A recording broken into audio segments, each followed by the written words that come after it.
Abana barenga ijana batsinzikajwe n'imyuzurira yateye igihugu c'u Burundi na cane cane muri zone ya Gatumba muri komine Mutimbuzi. Uno musi basanzwe baba muri site ya Sobere muri zone Maramvya niho waronkejwe ibikoresho bigizwe n'amakaramu yo kwandika n'amasakoshi batwara kw'ishure. Ibikoresho bari bakeneye cane. Ibyo bikoresho bakaba babihawe kubera abagira neza basanzwe bari mu gihugu c'u Bubirigi barongowe n'umupfasoni Juliette Nijimbere. Wewe yabonye amarira y'abo bana biciye ku makuru yaciye ku mbuga ngurukanabumenyi. Karakanyamuneza muri iyo site ya Sobere kuko abana atari bake bari bahimbawe cane. Ubona ko benshi bashaba ku masomero kubera kubura amakaramu nabo mu gihe c'imvura kubera kubura amasakoshi yo gutwaramwo ibikoresho, ivyinshi bikaba vyanyagirwa.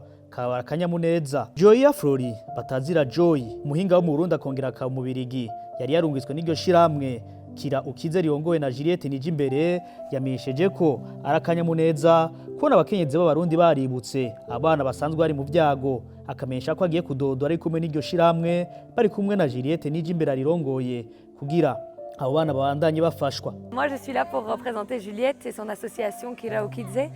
Juliette c'est une amie et ça fait plusieurs années que je connais son association. Moi comme je suis artiste, chaque fois je vais me produire quand elle fait les repas pour les récoltes de fonds, de matériel et tout ça. Donc c'est vraiment, voilà, on est très liés depuis plusieurs années.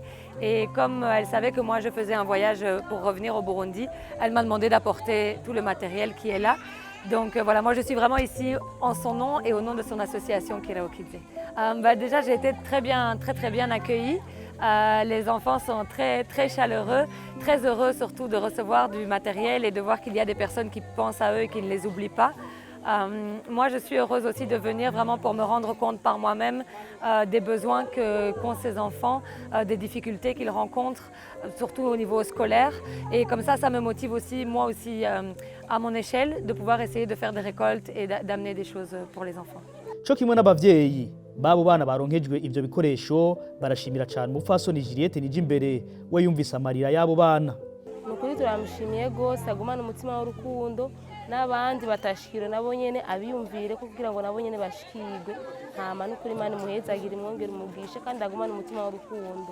Abana bo baronkejwe ivyo bikoresho bamesha ko bahimbawe cyane ariko bakamenyesha ko bakibuza ibintu vyinshi ari naco gituma bo bandanya bafashwa.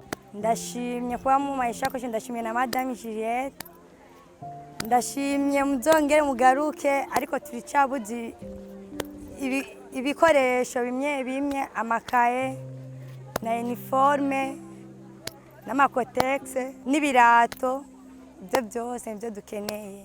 Wenceslas Nyabenda asanzwe mw'ishiramwe Giriyuja amwe mu mashirahamwe akorera muri iyo site ya Sobere amenyesha ko iyo mfashanyo ije hageze nyaburya abana atari bake bari mu vyago, bamwe bataja kwisomero kubera kubura amakaramu no kubura ukuntu batwara ibikoresho. Agashimira abagira neza ahasaba n'abandi kubigana. Aho noshimira nka ibimenyesha makuru nka Akeza, ngashimira na Iwacu kubera mwagiye mukabona bagafata ama image bakerekana ingene abantu bashike n'ijya myuzurira mu Gatumba ingene bamerewe.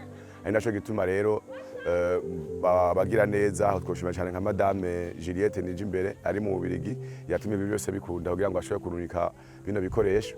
Turashimye cyane uko turavye ingene abantu babayeho bafise ingorane nyinshi, aba kugenda ku ishuri, gufungura, gufashana, bahuye n'ibintu byinshi.